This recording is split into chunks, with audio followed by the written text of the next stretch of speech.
नमस्कार, एक बार फिर से आपका स्वागत है। मैं हूं आपके साथ मनोज मनु। बॉर्डर की रक्षा के लिए भारतीय सेना को नया बाहुबली मिला है, जिसने चीन और पाकिस्तान में खलबली मचा दी है, दुश्मनों की धड़कनें बढ़ा दी हैं।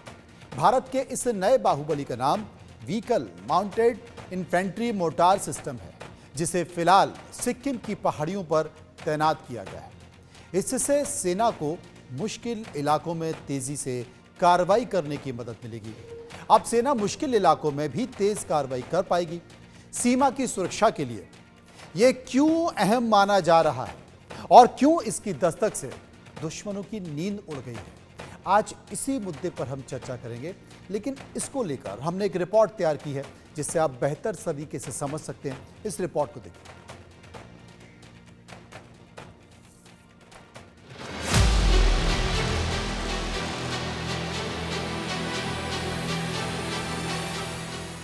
सिक्किम के बर्फीले पहाड़ों पर रफ्तार से दौड़ता ये भारत का नया महाबली है, जिसकी ताकत देखकर चीन की टेंशन बढ़ गई।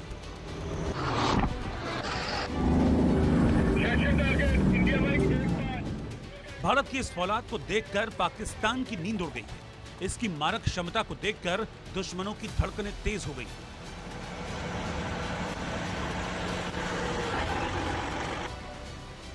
जिनपिंग हैरान हैं, शहबाज और मुनीर परेशान हैं।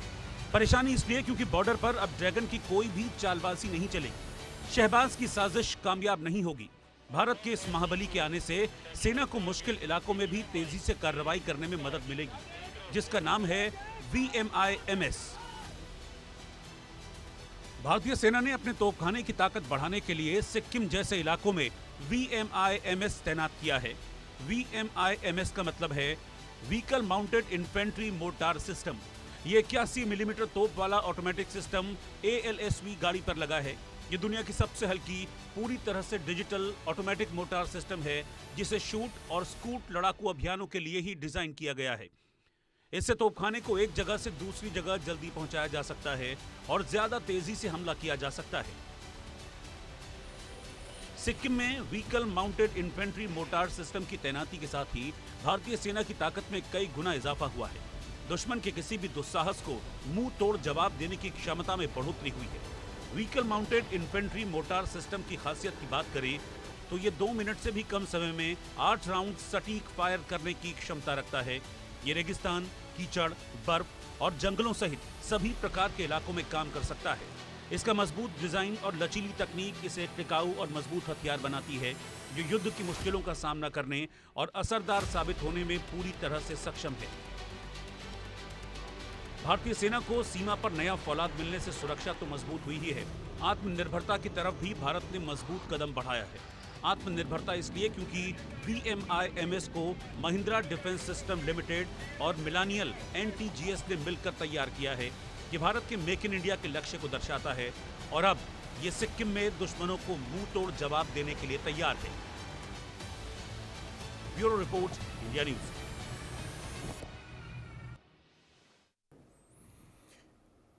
इसी पर चर्चा कर लेते हैं। चर्चा के लिए मेरे साथ ब्रिगेडियर रिटायर्ड विनोद दत्ता साहब, जो कि डिफेंस एक्सपर्ट हैं, कर्नल रिटायर्ड दिनेश शर्मा, जो कि डिफेंस एक्सपर्ट हैं।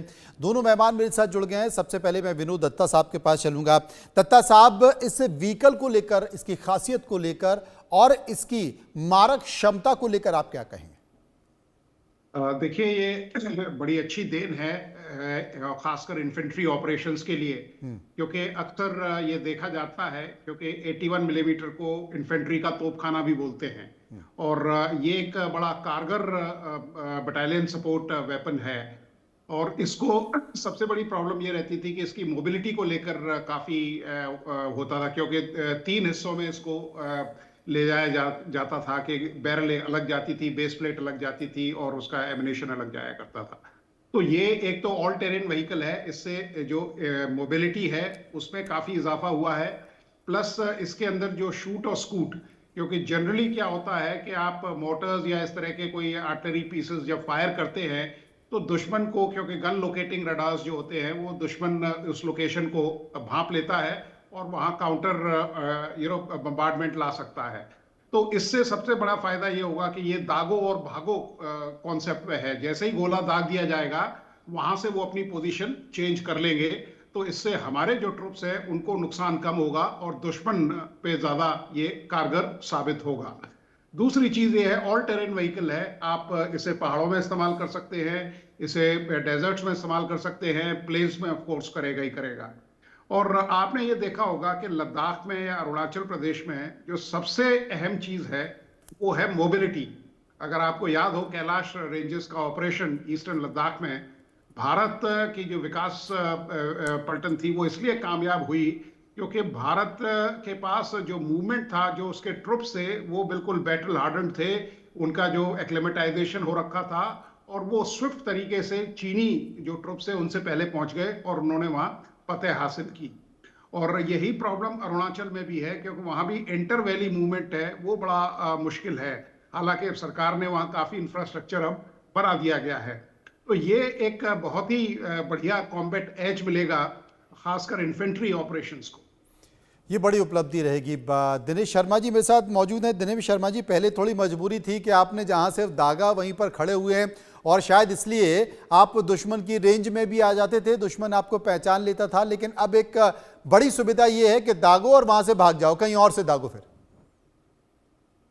मनोज जी, ये इस वेपन की जो कैरेक्टरिस्टिक है वो ब्रिगेडियर दत्ता सर ने बहुत डिटेल में बता दी हैं। सबसे बड़ी जो बात जो होती है किसी भी युद्ध के अंदर, सबसे अहम चीज होती है आपकी मोबिलिटी। आप कितनी जल्दी से जल्दी अपना वेपन सपोर्ट सिस्टम को जो है एक जगह से दूसरी जगह तक ले जा सकते हैं।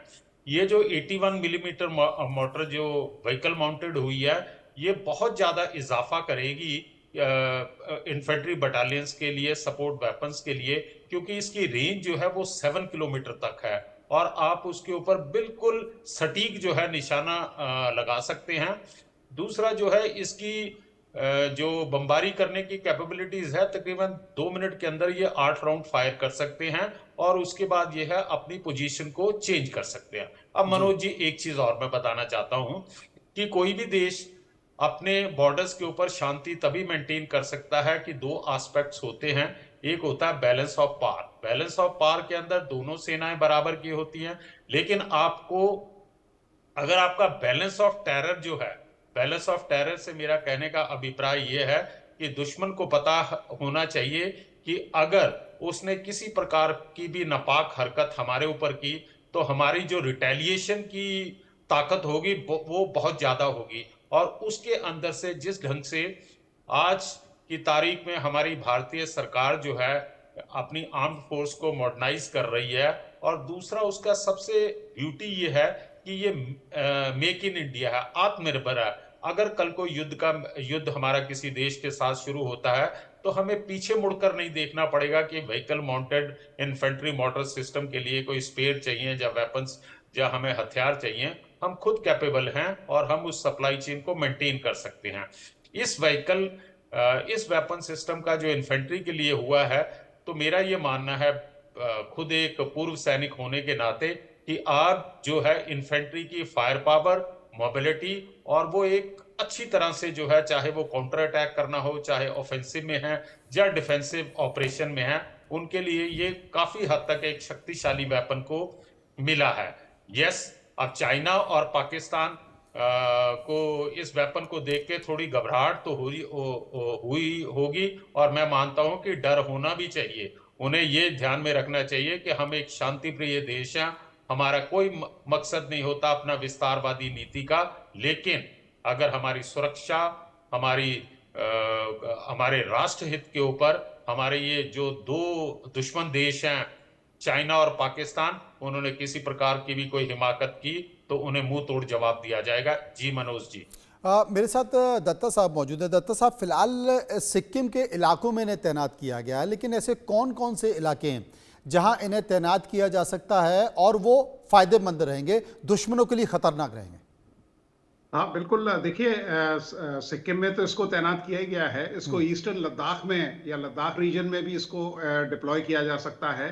अरुणाचल प्रदेश में ये बड़ा कारगर साबित होगा क्योंकि जिस तरह की टेरेन है। दूसरा इसका सबसे बड़ा एडवांटेज है क्योंकि अगर आप देखें इसका एंगल ऑफ एलिवेशन जो है, क्योंकि माउंटेन्स में जनरली जो आपको एलिवेशन चाहिए होता है और इसमें आप किसी भी एलिवेशन में फायर कर सकते हैं। रेट ऑफ फायर अच्छा है और इसकी वजह से इसको मोबिलिटी मिलेगी, फायर पावर में इजाफा होगा और क्योंकि व्हीकल इसका जो प्राइम मूवर है वो बड़ा कारगर है क्योंकि ऑल टेरेन व्हीकल है।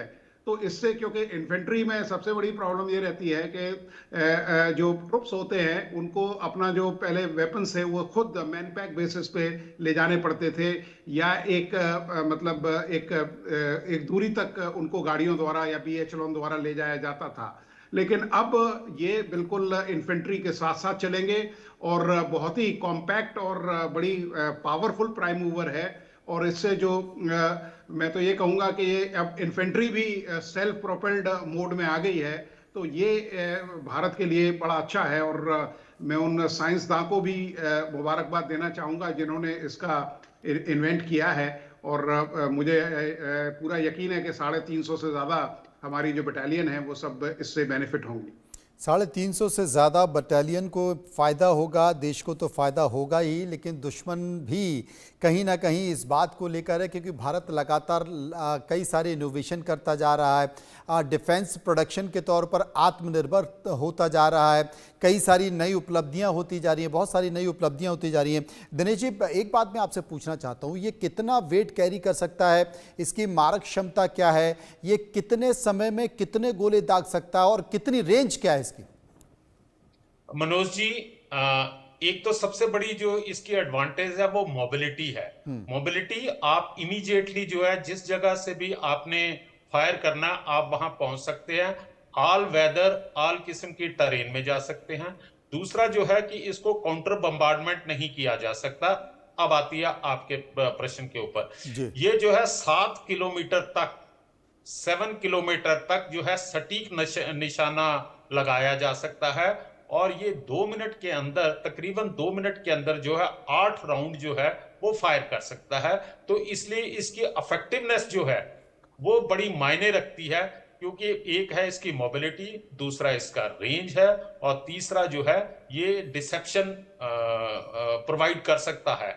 जैसा कि पहले बताया गया है ब्रिगेडियर साहब ने कि पहले के जो हमारे 81 मिलीमीटर मोटर या 120 मोटर हैं वो एक ही जगह के ऊपर स्टेशनरी होकर फायर किया करते थे। फायर करने के बाद जो है उनको मोबिलाइज नहीं किया जाता था, उनकी पोजीशन नहीं शिफ्ट की जाती थी, जिससे कि दुश्मन के जो रडार सिस्टम है वो उनको पहचान लेते थे और वहां पे काउंटर बम्बार्डमेंट करते थे।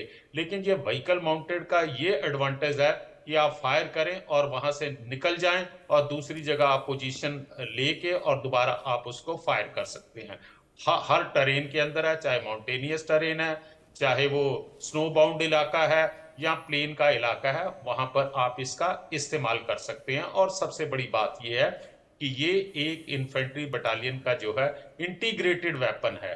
इसका जो है जिस दिन से ये इन्फेंट्री बटालियन के अंदर आएगा उसी दिन से वो पर्टिकुलर इन्फेंट्री बटालियन जो है वो इसके हैंडल करने के अंदर उन्हें ज्यादा महारत होगी। आज की तारीख के अंदर, जहां अब से पहले जो होता था कि जो फायर सपोर्ट मिलना होता था आर्टिलरी से होता था, वो एक दूसरा अंग होता था।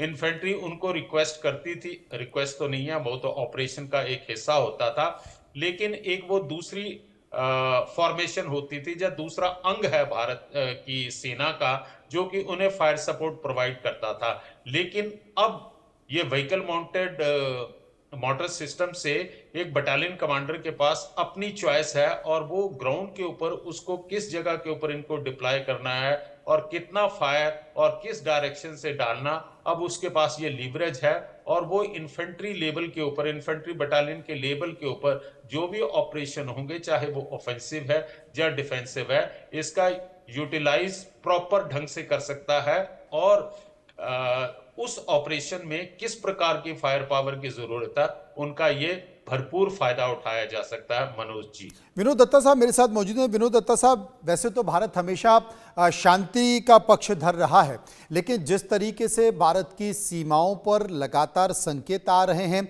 भारत को कहीं ना कहीं अपने आप को मजबूत रखना होगा और यही कारण है कि भारत अपने डिफेंस में लगातार डिफेंस बजट में बढ़ोतरी करता जा रहा है, नए नए इनोवेशन करता जा रहा है। राफेल के साथ साथ अब सुपर राफेल की बात हो रही है, अग्नि 1 का संकेत हमने देखा, अग्नि 2 2 पर भी काम शुरू हो गया, अग्नि 3 पर भी काम शुरू हो गया है। तो ये आप मानते हैं कि आने वाले समय में हम किसी से युद्ध करना नहीं चाहते, हम शांति के पक्षधर हैं, वसुधैव कुटुंबकम की धारणा पर चलते हैं, लेकिन जिस तरीके से पाकिस्तान तो करता ही रहा है, बांग्लादेश में भी अब संकेत बदल रहे हैं, चाइना भारत की आर्थिक शक्ति के तौर पर या दूसरे और तमाम तरीके के तौर पर हमेशा उसके आंखों की किरकिरी भारत बना रहा है। तो मुझे लगता है कि शायद मजबूती के तौर पर भारत ये तमाम इनोवेशन में यानी कि सुरक्षा की दृष्टि से आगे बढ़ रहा है।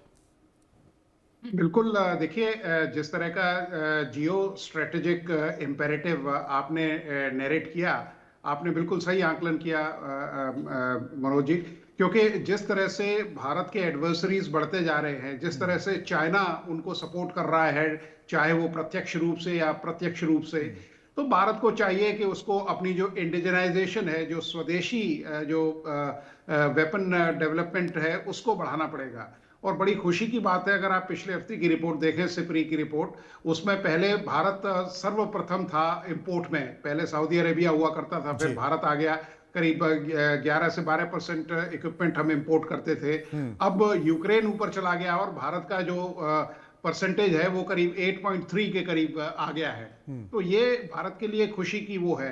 और हमारे पास देखिए रिसोर्सेज हैं, हमारे पास मतलब बेस्ट ऑफ द ब्रेन्स है, हमारे पास जहनी लोग हैं, लेकिन हमारे यहाँ थोड़ी सी अकाउंटेबिलिटी और जो टाइम लाइन्स है उनके साथ हमें दोस्ती करनी पड़ेगी। क्योंकि अगर देखिए रीजनल पावर तो हम हैं ही, अगर आपको एक सुपर पावर का सपना संजोना है तो भारत को इंडिजनाइजेशन पे काफी जोर देना पड़ेगा। क्योंकि जो पैसा हम बाहर की देशों को दे रहे हैं या उनकी कंपनियों को दे रहे हैं, उससे हम ज्यादा खरीद फरोख्त कर सकते हैं, उससे हम ज्यादा अपना जो आर्मी है उसको मॉडर्नाइज कर सकते हैं। और क्योंकि देखिए हमारे सबसे बड़ा जो हमारे लिए असेट है वो है हमारे बहादुर सैनिक, जूनियर कमीशन्ड ऑफिसर्स और एक बेहतरीन लीडरशिप जो अफसरों के रूप में है। तो इन सब चीजों का ये जो त्रिशक्ति है भारत के पास, ये किसी और देश में नहीं है। चीन में आप देखिए कॉन्स्क्रिप्शन आर्मी है, वहां का सैनिक बड़ी जबरदस्ती भेजा जाता है। हमारे यहाँ सैनिक आप ये देखिए वो अपने प्राणों की न्यौछावर करके अपनी जो पोस्ट है या पलटन है या रेजिमेंट का नाम रोशन करते हैं। तो यकीनन जब मैन मशीन मिक्स होगा तो एक अजीब सा कॉन्फिडेंस एक सैनिक में आता है, एक मिलिट्री लीडर में आता है, और वो एक विजय का बहुत बड़ा कारण बनता है। जी दिनेश जी, F-35 और Su-57 को लेकर तो चर्चा चली रही है कि भारत आखिर किस पर विचार करता है, लेकिन एक संकेत और निकल कर आया है। संकेत R-37M रूस की जो लॉन्ग रेंज मिसाइल है, रूस ने उसे भी ऑफर कर दिया है। ये कितनी उपयोगी हो सकती है? मनोज जी, मेरा मन कर रहा है कि मैं आपका एक सवाल जो अभी आपने ब्रिगेडियर दत्ता से पहले जियोपॉलिटिक्स के ऊपर हुआ, मैं उसमें कुछ ऐड करना चाहता हूं। प्लीज। देखिए साहब, हम किस लिए, हम शांति के प्रतीक हैं, शांति के दूत हैं, लेकिन हमें अपनी सुरक्षा रखनी है, हमें वेपन सिस्टम में आत्मनिर्भर होना है। आपके सामने एक जीता जाता उदाहरण है रूस यूक्रेन वार का। यूक्रेन जो है अभी तक जो है लड़ाई लड़ रहा था किसी और के दम के ऊपर, लोगों से उसे मदद मिल रही थी, आर्म्स, अम्युनिशन और बाकी सपोर्ट। और जैसे ही अमेरिका ने कहा कि हम आपको वेपन सिस्टम नहीं देंगे, हम आपको इंटेलिजेंस नहीं प्रोवाइड करेंगे, यूरोपियन कंट्रीज ने भी कुछ अपनी इनएबिलिटी दिखाई, तो वो कंट्री जो है घुटने के ऊपर आ गया। 3 साल से लड़ाई करने के बाद वो घुटने के ऊपर आ गया। तो ये हमारे भारत के लिए भी एक जीता जागता उदाहरण है कि हमें अपनी सशस्त्र सेनाओं को मजबूत करना है और हथियारों के ऊपर हमें डिपेंडेंसी नहीं होनी चाहिए। पिछले कुछ कारगिल के दौरान भी ये खबरें निकल कर आई थी कि हमें बोफर्स का अम्युनिशन जो है उसके अंदर प्रॉब्लम फेस आई थी। जब भी कोई युद्ध होता है दो देशों के बीच में, तो उस समय दुनिया के अंदर अलग अलग प्रकार के अलायंसेस बन जाते हैं। ऐसे समय के अंदर लोग बाग जो हैं, जो हमारे बरखिलाफ होंगे, वो उन कंट्रीज को प्रेशराइज कर सकते हैं कि आप इस पर्टिकुलर कंपनी को मिलिट्री हार्डवेयर, वेपन सिस्टम, गोला बारूद नहीं सप्लाई करेंगे। तो क्योंकि कोई भी देश जो होता वो किसी का परमानेंट दोस्त या दुश्मन नहीं होता, उसका खुद का राष्ट्रीय हित होता। ये बात मैं आपके जरिए आपको बताना चाहता था। अब आ जाती है जो आपने बताया है जी। रशिया से और F-35 Su-57 का। देखिए साहब, ऐसा है कि ये अभी बातचीत हो रही है। अब इसके बाद जो है कंसर्न जो आर्म्ड फोर्सेस हैं वो उसका आंकलन करेंगी कि उसकी क्या एडवांटेज है, क्या डिसएडवांटेज है। उसके बाद जो है ग्लोबल टेंडर दिया जाता है, फिर उसके बाद प्राइस नेगोशिएशन होती है। तो ये एक लॉन्ग ड्रान प्रोसेस है। लाइक अभी कुछ दिन पहले एयरफोर्स चीफ का स्टेटमेंट आया था कि अभी तक F-35 के बारे में कोई बातचीत नहीं हो रही है। उन्होंने सिर्फ एक प्रकार से मोदी जी की विजिट के दौरान जो है प्रेसिडेंट डोनाल्ड ट्रंप ने ये एक प्रकार का आइडिया दिया था या ऑफर किया था, लेकिन हम अभी उसके ऊपर किसी प्रकार का विचार नहीं कर रहे हैं। रशिया के साथ हमारे बहुत अच्छे संबंध रहे हैं, मतलब ऑल वेदर फ्रेंड्स है, लेकिन उस मिसाइल का आने के बारे में ये तो कंसर्न जो आर्मी के विंग्स हैं या डिफेंस फोर्सेस के विंग हैं वो डिसाइड करेंगे कि उनको आज की तारीख के अंदर इस प्रकार के वेपन सिस्टम की जरूरत है या नहीं है, या इससे उन्हें बेहतर चाहिए, या इससे वो किसी और कंट्री से सेम कैपेबिलिटीज और कम प्राइस के ऊपर ले लेते हैं तो उसलिए चाहिए। दूसरा मनोज जी, जो भी वेपन सिस्टम बनता है वो बेस्ड होता है मिलिट्री के सिद्धांतों के ऊपर, और वो देखते हैं कि आपकी एडवर्सरीज के पास किस प्रकार की कैपेबिलिटीज है। Based on your adversary capability और जो आपके मिलिट्री के डॉक्ट्रिन्स हैं उसके उन चीजों को मद्देनजर रखते हुए आप अपनी आर्म्ड फोर्सेस को उस प्रकार का वेपन सिस्टम प्रोवाइड करते हैं। उदाहरण के लिए एक छोटा सा उदाहरण देता हूं मैं, लाइक F-35 है। F-35 जो है अमेरिका का सबसे ज्यादा स्टेल्थ फाइटर एयरक्राफ्ट है। अमेरिका का इंटरेस्ट जो है पूरे वर्ल्ड के अंदर है, लेकिन हमारा इंटरेस्ट तो नहीं है ना पूरे वर्ल्ड के अंदर कि जहां जाके हमने अपना एरिया ऑफ इन्फ्लुएंस को ठीक बात। हमने किसी कंट्री के ऊपर नजर रखते हुए उनकी कैपेबिलिटीज जो है उससे एक कदम आगे बढ़ के हमने अपनी सेना को जो है मॉडर्नाइज करना है। जी मनोज जी। दत्ता साहब, जिस तरीके से डीआरडीओ काम कर रहा है, जिस तरीके से वो इनोवेशन कर रहा है, सरकार की तरफ से फंड दिया जा रहा है, आपको लगता है कि डीओडी में कुछ और ज़्यादा तेज़ी आनी चाहिए, कुछ और इनोवेशन होने चाहिए? इस देश में कई सारे ऐसे प्राइवेट प्लेयर्स हैं, उन्हें भी डिफेंस की ओर अग्रसर होना चाहिए। हाँ बिल्कुल, देखिए खासकर ये सरकार जब से आई है तब इसने पीपीपी, आप ये देखिए ऑर्डिनेंस फैक्ट्री बोर्ड जो इतना पुराना था उसको रिवैम्प किया है सरकार ने, क्योंकि पैसे की भारत में कमी नहीं है, लेकिन खासकर ये डीआरडीओ या इस तरह के और ऑर्गेनाइजेशन जैसे व्हीकल फैक्ट्री जबलपुर वगैरह थी, वो एक अपनी रफ्तार से चल रही थी, उनकी एक अपनी चाल थी, एक परवाज थी। उसको सरकार ने बदली किया है। जो एक्स्ट्रा फ्लैप था उसको शेड किया है, उनको रीऑर्गेनाइज किया है, री इंजीनियर किया है। तो ये एक बहुत बड़ा काम उन्होंने किया है। रही बात दूसरी कि देखिए जब तक आप डीआरडीओ या इस तरह के ऑर्गेनाइजेशंस हैं, इनको एक टाइम लाइंस पे अगर इनकी दोस्ती नहीं होगी या अगर एक टाइम फ्रेम में ये इक्विपमेंट एक सोल्जर को नहीं दे पाएंगे तो उसका कोई फायदा नहीं है, क्योंकि टेक्नोलॉजी जिस कदर बढ़ रही है या जिस तरह से चेंज हो रही है, और सारा आजकल देखिए जो टेक्निकल बैटल एरिया है वो टेक्नोलॉजी ड्रिवन है। तो आजकल देखिए जिस तरह से आजकल मोबाइल वगैरह ये सब एकदम चेंज हो जाते हैं, ऐसे ही इक्विपमेंट प्रोफाइल है। तो जो उसका एक्सप्लॉयटेशन स्टेज है वो बड़ा छोटा होता जा रहा है, क्योंकि 3 फेजेस होते हैं किसी इक्विपमेंट के, एक इंडक्शन, एक्सप्लॉयटेशन और डी इंडक्शन। तो एक्सप्लॉयटेशन फेज बड़ा कम होता जा रहा है, तो उसको मद्देनजर रखते इंडिजनाइजेशन करना पड़ेगा। और ये जितने भी डीआरडीओ वगैरह हैं, क्योंकि हमारे पास सरमाया काफी है, हमारे पास साइंसदां काफी हैं, हमारे पास एक चीज की कमी है कि हमारे पास जो प्रोजेक्ट हैं उनको टाइम पे डिलीवर करना चाहिए। ये एक बड़ी परेशानी है जी, एक बड़ी परेशानी, और शायद उस दिशा में कदम बढ़ाने की जरूरत है। बहुत बहुत शुक्रिया करूंगा दिनेश जी का, शुक्रिया मैं करूंगा विनोद जी का जो मेरे साथ इस चर्चा में शामिल रहे। रुकेंगे यहाँ पर कुछ पलों के लिए, वापस आएंगे तो बात करेंगे कुछ और महत्वपूर्ण खबरों की। आप चलते रहिए इंडिया न्यूज़ के साथ।